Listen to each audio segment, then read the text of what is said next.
So பிரெஸ்ட்டில் மட்டுமே சின்னதாக ஒரு சைஸில் இருக்குது 2 சென்டிமீட்டருக்கு இருக்குது அப்படிங்கும் போது அது ஸ்டேஜ் ஒன்றா மாறுது. ஆனால் பிரெஸ்ட்டை தாண்டி ப்ரிவென்ட் பண்ணுறதுக்கு நீங்கள் வந்து 30 இயர்ஸ்க்கு மேலே இருந்தாலே செல்ஃப் பிரெஸ்ட் எக்ஸாமினேஷன் கண்டிப்பாக பண்ணிக்கணும். ஓகேங்களா? டெய்லி குளிக்கும் போது நீங்கள் இன்ஃபெக்ஷன் மாதிரி கிரியேட் பண்ணி வீக்கத்தை கிரியேட் பண்ணி அப்படியே வளர்ச்சியாக ஆரம்பிச்சிடும். ஸோ அதனால் ஃபெப்ரவரி அப்போ வந்து 25-30 வயசு இருக்கவங்க எனக்கு தெரிஞ்சு கவர்மெண்ட்லாம் ஃப்ரீயாக போடுறாங்க. போயிட்டு ஒருத்தரும் அந்த மகப்பேறு வார்டில் போய் கேளுங்க. பிரெஸ்ட் கேன்சர் நீங்கள் தின்றதை டாமினோஸ் KFC தடுங்க.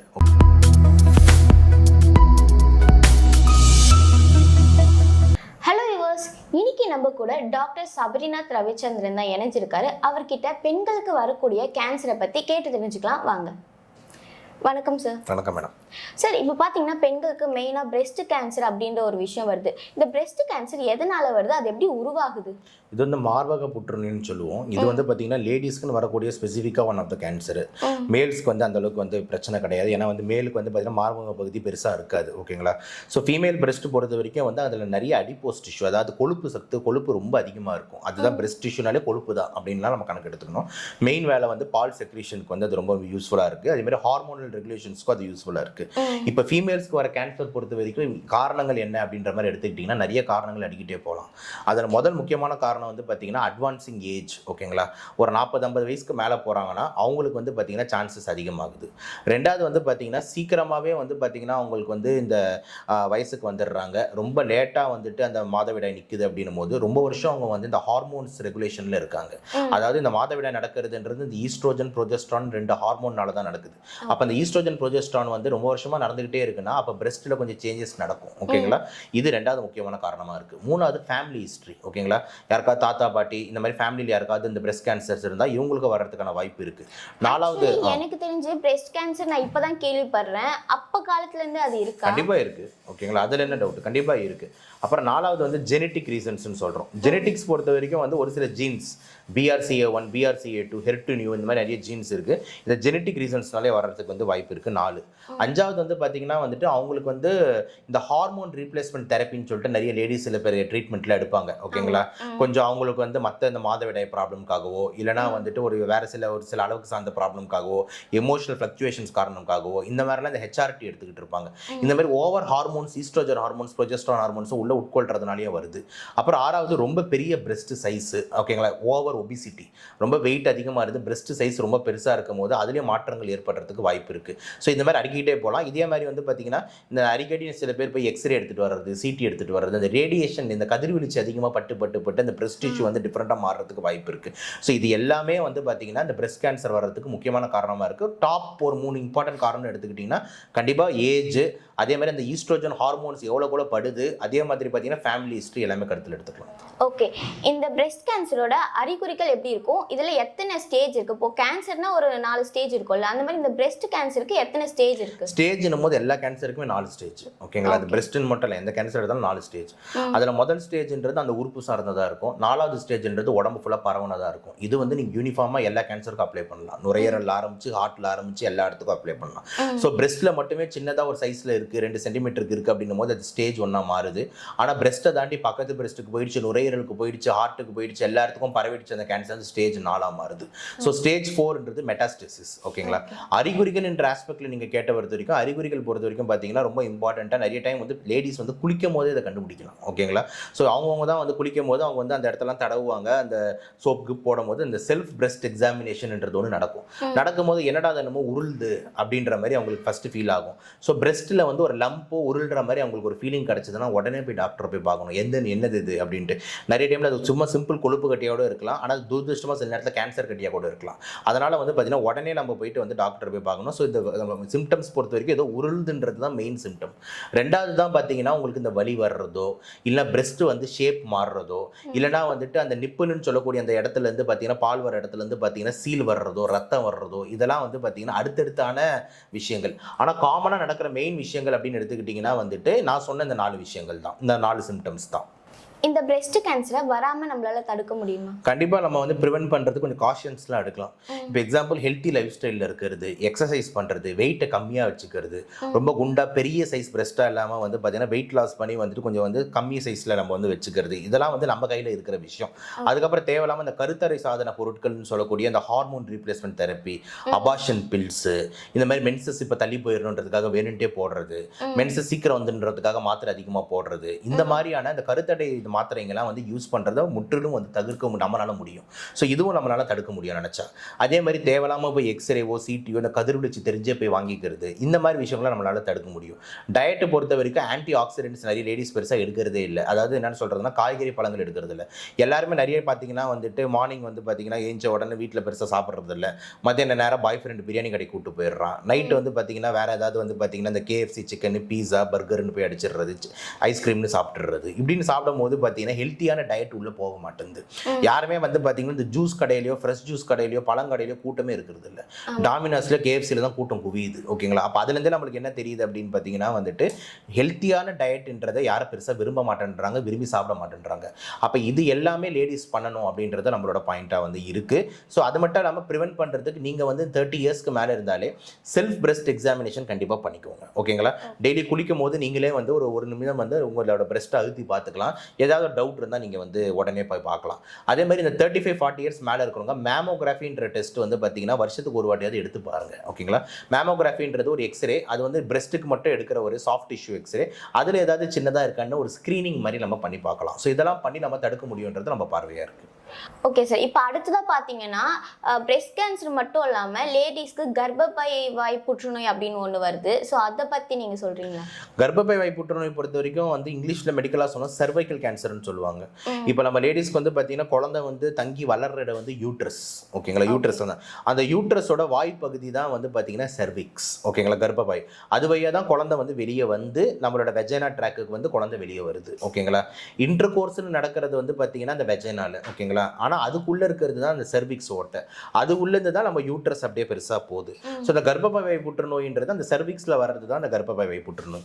இதுக்கு வந்து பொறுத்த வரைக்கும் பார்த்தீங்கன்னா நம்ம இந்தியாவில் வந்து லேடிஸ் வந்து இறக்கிறதுக்கு ஒரு முக்கியமான கேன்சர் வந்து பார்த்தீங்கன்னா இந்த சர்வைக்கல் கேன்சராக தான் இருக்குது. வேர்ல்டு லெவலில் பிரெஸ்ட் கேன்சர் அதிகமாக இருந்தாலும் இந்தியாவில் சர்வைக்கல் கேன்சர் தான் ரொம்ப அதிகமாக இருக்குது. ஆனால் இதில் துரதிருஷ்டமான செய்தி என்ன அப்படின்னு பார்த்தீங்கன்னா இது தடுக்கக்கூடிய ஒரு கேன்சர். நினச்சா நம்மளால் அதை ப்ரிவென்ட் பண்ண முடியும் கேன்சர். ஏன் அதை நம்ம தடுக்கக்கூடியன்னு சொல்கிறோன்னா இதோட காரணம் அப்படி. இதற்கு வரதுக்கு முக்கியமான காரணம் என்னன்னு பார்த்தீங்கன்னா ஒரு வைரஸ். அந்த வைரஸ் பேர் வந்து ஹெச்பிவி. அப்படின்னா என்னன்னா ஹியூமன் பேப்பிலோமா வைரஸ்ன்னு சொல்கிறோம். ஹெச்பிவி வைரஸ் 16 மற்றும் 18 தான் பார்த்தீங்கன்னா அந்த கர்ப்பப்பை வாய் புற்றுநோயை மெயினாக காஸ் பண்ணுது. ஓகேங்களா? HPV 16 and 18. ஸோ இந்த ஹெச்பிவி 16 and 18 பொறுத்த வரைக்கும் வந்துட்டு நம்மளால் நினச்சா தடுக்க முடியும். எப்படின்னா ஒரு தடுப்பூசி அதுக்கு இருக்குது. ஓகேங்களா? அது பேர் தான் ஹெச்பிவி வேக்சின். இது எத்தனை லேடிஸ் எடுத்திருக்காங்க? இப்போ 25 வயசுக்குள்ளே எடுக்கணுன்றாங்க, 30 வயசுக்குள்ளே எடுக்கணுன்றாங்க. இது எத்தனை லேடிஸ் எடுத்திருக்காங்கன்றனா கிடையாது. ஓகேங்களா? ஸோ அதனால தான் சொல்கிறேன் இது முக்கியமான வந்து தடுக்கக்கூடிய ஒரு கேன்சர்னு சொல்லிட்டு. சரி, இந்த ஹெச்பிவி வைரஸை தாண்டி வேற எது சர்வைக்கல் கேன்சர்ஸை உண்டு பண்ணோம் அப்படின்ற மாதிரி எடுத்துக்கிட்டிங்கன்னா ரொம்ப இம்பார்ட்டண்ட்டாக மல்டிபிள் செக்ஷுவல் பார்ட்னர்ஸ். இது ரொம்ப ரொம்ப இம்பார்ட்டன்ட்டு.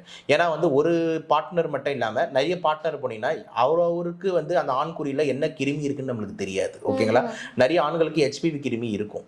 ஸோ அதை வந்து நம்ம வந்து காண்டம்ஸ் எதுவுமே யூஸ் பண்ணாமல் நம்ம மல்டிபிள் செக்ஷுவல் பார்ட்னர்ஸ் வந்து பார்த்தீங்கன்னா கல்ச்சருக்கு போகிறோம் அப்படின்ற மாதிரி இருந்ததுன்னா ஈஸியாகவே இந்த ஹெச்பிவி வைரஸ் வந்து உள்ளே நுழைஞ்சிரும்.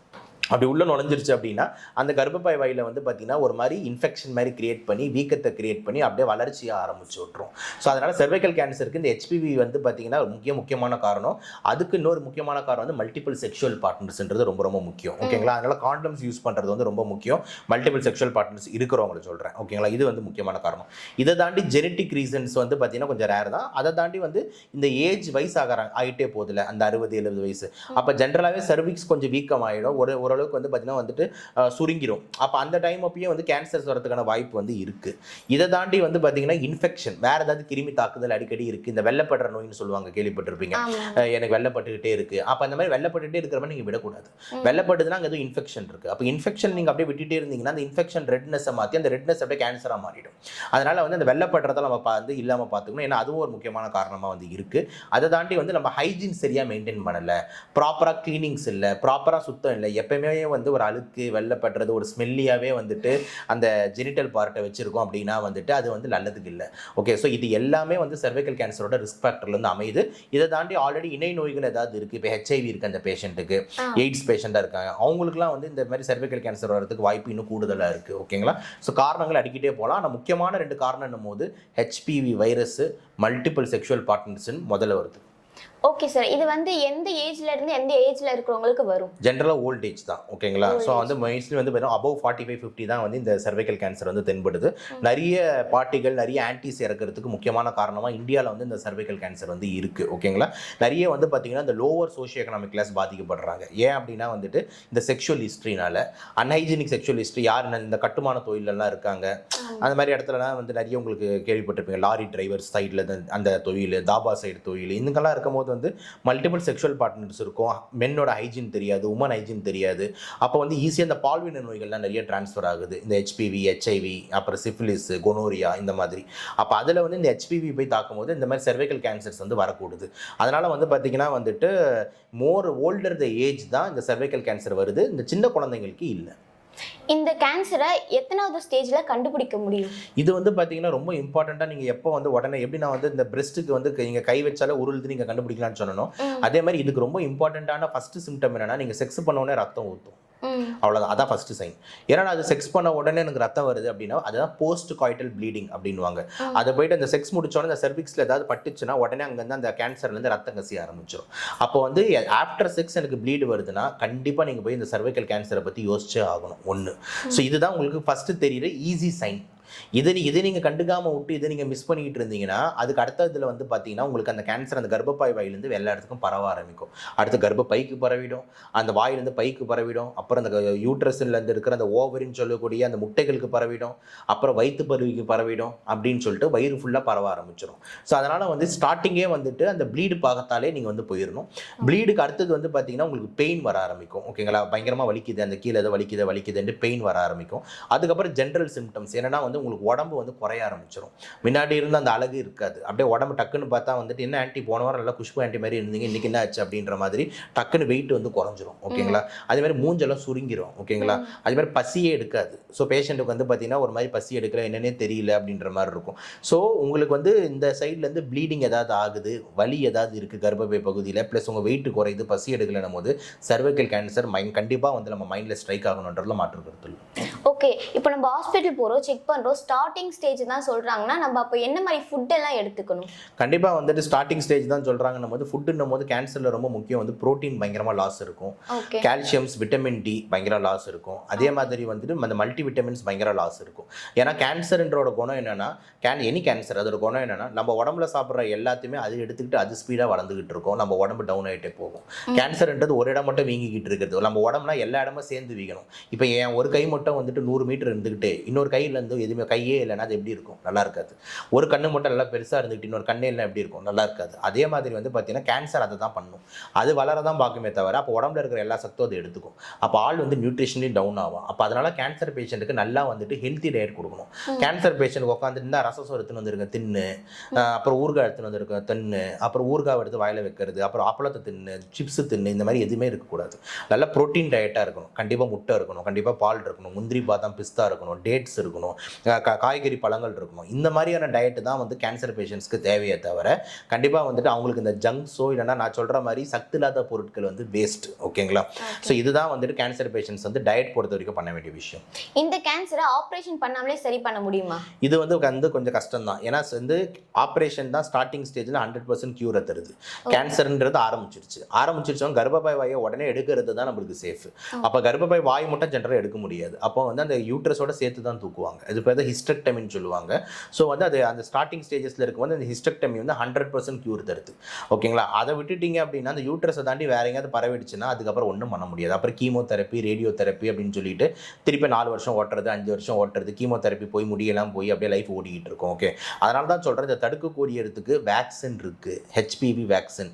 அப்போ வந்து 25-30 வயசு இருக்கிறவங்க எனக்கு தெரிஞ்சு கவர்மெண்ட்லாம் ஃப்ரீயாக போடுறாங்க. போயிட்டு ஒருத்தரும் அந்த மகப்பேறு வார்டில் போய் கேளுங்க, மகப்பேறு டிபார்ட்மெண்ட்டில் போய் கேளுங்க. எனக்கு வந்து நான் சின்ன வயசு பொண்ணு, இந்த கர்ப்பப்பை புற்றுநோய்க்கு கேன்சருக்கு வேக்சின் இருக்காம HPV வேக்சின் எனக்கு போட்டுக்கணும் அப்படின்னு சொல்லி கேளுங்க. ஓகேங்களா? அதே மாதிரி பிரஸ்ட் கேன்சருக்கும் இருக்கா? பிரஸ்ட் கேன்சருக்கு இல்லை. ஓகேங்களா? பிரஸ்ட் கேன்சர் நீங்கள் தின்றதை டாமினோஸ் KFC தடுங்க. ஓகேங்களா? சர்வைக்கல் கேன்சரை நிறைய பேர் வச்சுக்கிறது அது புரியவும் நினைக்கிறேன், அதை தடுங்க. புரிஞ்சிருச்சா நான் சொல்கிறது? ஸோ இதை வந்து பார்த்தீங்கன்னா வந்து வேக்சினால தடுக்க முடியுது. ஏன்னா இது வந்து செக்ஷுவலி டிரான்ஸ்மிட்ன்றதுனால. ஓகேங்களா? அப்போ வந்து HPV 16-18க்கு அகேன்ஸ்டாக வந்து HPV vaccine, human papilloma virus vaccine இருக்குது, அதை போய் நீங்கள் போடணும் அப்படின்றது இம்பார்ட்டன்ட். அதே மாதிரி இந்த மாதிரி யங் ஏஜ் இந்த செக்ஷுவலி ஆக்டிவ் உமன்ஸ்க்கு வந்து வருஷத்துக்கு ஒரு வாட்டி பேப் ஸ்மியர் எடுத்து பார்க்கணும். பேப் ஸ்மியர்ன்றதுனா அந்த ஓஜி மகப்பேறு டாக்டர் வந்துட்டு ஒரு ஸ்லைடை வந்து அந்த இடத்துல எடுத்து ஒரு ஸ்மியர் மாதிரி பண்ணுவாங்க, ஒரு சின்ன டிஷ்யூ எடுத்து. அதில் வந்து என்ன தெரியும்னா நம்மளுக்கு வந்து அந்த கேன்சரோட ஸ்டார்டிங் ஸ்டேஜ் ஏதாவது இருக்கா, அது அப்நார்மல் செல்ஸ் இருக்கான்னு தெரியும். இதெல்லாம் ஸ்க்ரீனிங், இதெல்லாம் வந்து வருமுன் காக்கும். இப்போ அடையார் கேன்சர் இன்ஸ்டியூட் போனீங்கன்னா அவன் பெரிய போர்டு வச்சிருக்கான். வெளியே என்ன வச்சிருக்கான் அப்படின்னு பார்த்தீங்கன்னா, try to prevent cancer, don't try to fight cancer, don't try to cure கேன்சர்ன்றான். என்ன சொல்கிறேன்? கேன்சரோட சண்டை போடணும்னு நினைக்காத, கேன்சர் வந்ததுக்கப்புறம் சரி செய்யணும்னு நினைக்காத, உஷாராக வந்து கேன்சர் வராமல் என்ன பண்ணுறதுன்னு பார்த்துக்க நினை அப்படின்றான். ஸோ அதுதான் வந்துட்டு நல்ல ஒரு தெளிவான முடிவாக இருக்கும்னு நினைக்கிறேன். ஓகே சார், இந்த கர்ப்பப்பை வாய் கேன்சர் இருக்கிறவங்களுக்கு ப்ரெக்னென்ட் ஆக முடியுமா? கண்டிப்பாக கேன்சர் இருக்கும்போது எப்படிமா ப்ரெக்னென்ட் ஆக முடியும்? புரியுதா நான் சொல்கிறது? அது யாருக்கு நல்லது? கேன்சர் இருக்கும்போது அந்தமாவே உயிர் பிழைக்க முடியுமான்னு தெரியாத விஷயமா இருக்கு. ஸ்டார்டிங் ஸ்டேஜ் அவங்களுக்கு தெரியவே தெரியாது, அந்த மாதிரி ஸ்டார்டிங் அவங்க ப்ரெக்னெண்ட்டாக இருக்கும்போது அது வந்து கேன்சர் வந்துருச்சுன்னா அபார்ட் பண்ணிட்டு அந்த கேன்சரை முதல்ல சரி பண்ணுறது தான் நம்ம வேலையாக இருக்கணுமே தவிர அந்த குழந்தைய வளர்த்துலாம் இது பண்ண முடியாது. குழந்தைக்கும் அது பரவும். சப்போஸ் குழந்தைக்கு பரவுறதுலாம் இல்லை, இறந்துருவாங்க. ஓகேங்களா? ஏன்னா அந்த குழந்தை பெற்றெடுக்கிறது நீங்கன்னா இன்னைக்கு ப்ரெக்னென்ட் ஆகிட்டு நாளைக்கு குழந்தை உங்களுக்கு வெளியே வந்துருமா? 10 மாதம் ப்ராசஸ். 10 மாதத்துல ஆளே இருக்க மாட்டாங்களே. புரியுதா நான் சொல்றது? ஸோ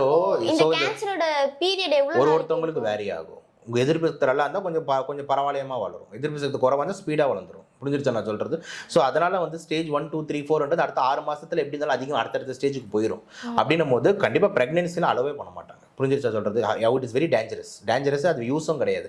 அம்மாவே போயிட்ட பிறகு குழந்தை இருந்தால் என்ன இல்லைன்னா என்ன? புரிஞ்சிருச்சா நான் சொல்கிறது? ஸோ அதனால் உங்களுக்கு குழந்தை ஆசை இருந்ததுன்னா வந்து என்ன பண்ணணும்னா உங்களோட எக்ஸை வந்து உடனே வந்து அந்த லேபுக்கு கொடுத்து ஃப்ரீஸ் பண்ணிவிட்டு உங்கள் யூட்ரஸை உடனே வந்து ரிமூவ் பண்ணிவிட்டு கேன்சர் ஃப்ரீயாக மாறிடணும். அந்த எக்ஸ் இருந்ததுன்னா அந்த எக் எடுத்துட்டு இன்னொரு குழந்தைய வெளியே வந்து ஆர்டிஃபிஷியல் இன்செமினேஷன் வழியாக வந்துட்டு நம்ம ஃபெர்டிலைசேஷன் டெக்னிக்ஸ்ன்னு சொல்கிறோம்ல, ஐவிஎஃப்னு சொல்கிறோம்ல, இந்த ஐவிஎஃப் டெக்னிக்ஸ் மூலிமா வெளியே ஒரு குழந்தைய பெற்றெடுக்கலாம். புரியுதா நான் சொல்கிறது? இல்லை அந்த முட்டையை வச்சு வேற ஒரு அம்மா வயிற்றில் வந்து நம்ம பெற்றெடுக்கலாம், சரகெட் மதர்ன்னு சொல்கிறோம். இந்த மாதிரி நிறைய பிரபலங்கள்லாம் இப்போ பண்ணுறாங்களே. ஓகேங்களா? அவங்க குழந்தை பெற்றுக்கிறது இல்லை, நிறைய நடிகைகள்லாம் பார்த்தீங்கன்னா அவங்க குழந்தைய பெற்றுக்கிறது இல்லை. ஏன்னா அந்த குழந்தைய பெக்கிற ப்ராசஸில் அழகு போயிடுது அப்படின்னும் போது வேற ஒரு வாடகை தாயை வந்து எடுத்துக்கிறாங்க. அந்த மாதிரி ப்ராசஸ் பண்ணலாமே தவிர கேன்சர் இருந்துக்கிட்டு யாரும் ப்ரெக்னன்சிலாம் கண்டினியூ பண்ண முடியாது. கேன்சர் இருந்தால் கேன்சர் தான் பிரைம் ப்ராப்ளம். ஓகேங்களா? உனக்கு அம்மா முக்கியமா குழந்தை முக்கியமா, இவ்வளோ தான் பார்க்கணும். அப்படி குழந்தை முக்கியம், நான் பரவாயில்ல கேன்சர் இருந்தாலும்னா நீ பாதி வயிறு நீ காலி ஆகிடுவியே, நீ காலியான குழந்தைய காலி ஆகிடுவேன், அப்புறம் என்ன யூஸ்? ஓகே சார், இவ்வளோ நேரம் எங்ககிட்ட நிறைய இன்ஃபர்மேஷன் சொன்னீங்க, ரொம்ப தேங்க்ஸ். வாய்ப்புக்கு நன்றி.